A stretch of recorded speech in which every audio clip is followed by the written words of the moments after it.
우리가 이제 많이 그런 얘기를 하거든요. 멘탈이 약하다, 난 멘탈이 흔들린다, 멘탈이 붕괴됐다. 타고나기를 멘탈이 강하게 태어난 사람이 과연 있을까?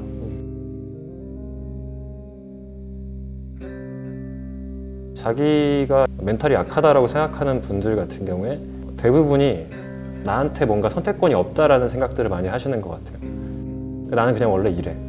우리 가족은 원래 이렇고 여기서 내가 뭘 하겠어. 이제 이런 식으로 생각을 많이 굳혀가는 경우들이 많은 것 같은데, 그게 아니라 자기가 선택할 수 있는 것들이 굉장히 많이 열려 있고, 내가 이런 선택을 통해서 이런 결과를 확인하고 혹은 뭐 실패하고 이것들을 반복하면서 자연스럽게 나라는 사람에 대해서 조금 더 자기 확신이라는 게 생기면서 자연스럽게 회복 탄력성이라는 게 커진다라고 저는 생각을 하거든요. 제가 생각하는 멘탈은 평정심이었거든요. 나름 괜찮은 사람이라고 생각하고 살아왔는데 알고 봤더니 부정적인 측면을 되게 외면하고 살았던 사람이었던 거예요. 나는 되게 좋아, 괜찮은 사람이고 내 주변은 너무 훌륭한 사람들, 이런 것 자체가 그들이 갖고 있는 장단점이 분명히 있음에도 불구하고 객관화해서 해석하지 못하고 좋은 점만을 계속 보려고 했고, 그래서 다 좋은 것처럼만 이제 해석을 하면서 살다가 나에 대해서, 내 주변에 대해서 정말 많이 생각을 하게 됐고, 그거를 이제 객관적으로 보게 되면서 결과적으로 세상을 보는 눈이 훨씬 많이 좋아졌고, 그게 저한테 많은 평정심을 오히려 나중에 갖다 주게 되는 거죠. 자존감과도 연관이 되고, 그 다음에 이제 선택과 집중과도 연관이 되는 거고, 어떻게 보면 좀 더 강한 의지를 가지고 좀 더 많은 시간, 충분한 노력을 하느냐, 이런 것도 연관이 되는 것 같고요.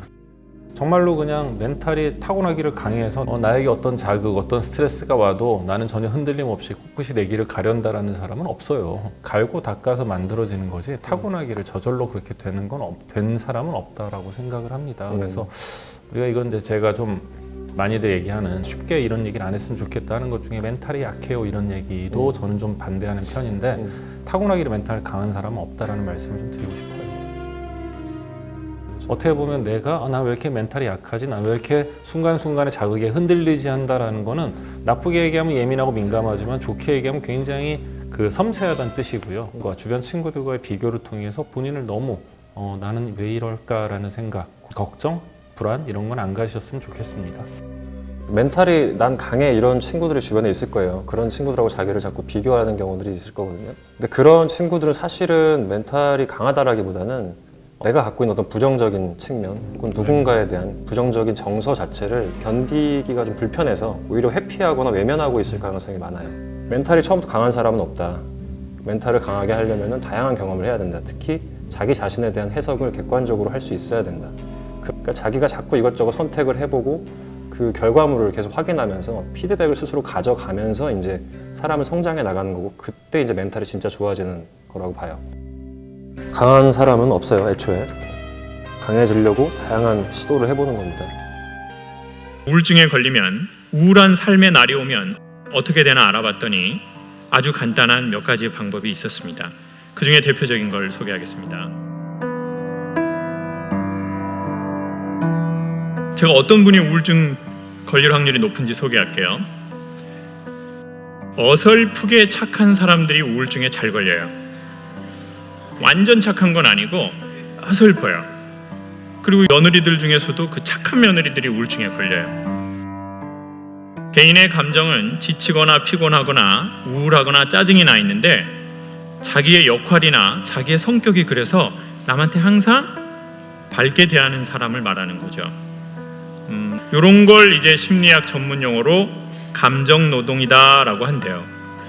그러니까 회사 다니시는 분들은 아실 거예요. 회사에서 중간 관리자들이 우울증에 걸린 사람 많다고요. 우울증에 걸리면 어떻게 해야 되는지 저는 이렇게 책을 찾다 보니까 상담을 받으면 도움이 된다는 거예요. 그래서 찾아갔죠. 수도원에 계신 은퇴하신 수사 신부님이신데 연세가 상당히 많이 되셨더라고요. 말을 재밌게 해야 되는 강사인데요, 사는 게 재미가 있지 않습니다. 어떻게 해야 좋을지 모르겠습니다. 다시 눈을 감으시더니 한마디를 하시더라고요. 침묵을 배워. 말을 재밌게 해야 되는 강사입니다. 침묵을 하면 어떡합니까? 그랬더니 신부님이 말씀하시기를, 자존심의 꽃이 떨어져야 인격의 열매가 맺힌다는 겁니다. 언제까지 세상을 네 잘난 맛으로 살 수 있냐는 겁니다. 침묵을 배우라는 겁니다. 아침에 산책을 하라고 합니다. 그런데 걸어라 이러지 않으시고 몸으로 땅을 만나보고 마음이 편안해지면 기도하고 싶은 사람은 기도를 하고 자기랑 대화하고 싶은 사람은 대화를 하랍니다. 신부님이 알려준 건 두 가지였습니다. 첫 번째, 기도를 하든 자기랑 대화를 하든 거짓말을 해서는 안 된다는 겁니다. 두 번째, 짧게 하라는 겁니다. 일주일 정도가 지나서 마음이 편안해지니까 이렇게 앉아 있는데 제가 말을 못 걸겠더라고요. 시간이 좀 지나니까 정말 제 마음속 누군가가 명확하게 저에게 한마디를 하는 겁니다. 여기까지 잘 왔다. 여러분, 여기까지 그 많은 시간 거쳐서 잘 오셨다는 얘기를 꼭 드리고 싶습니다.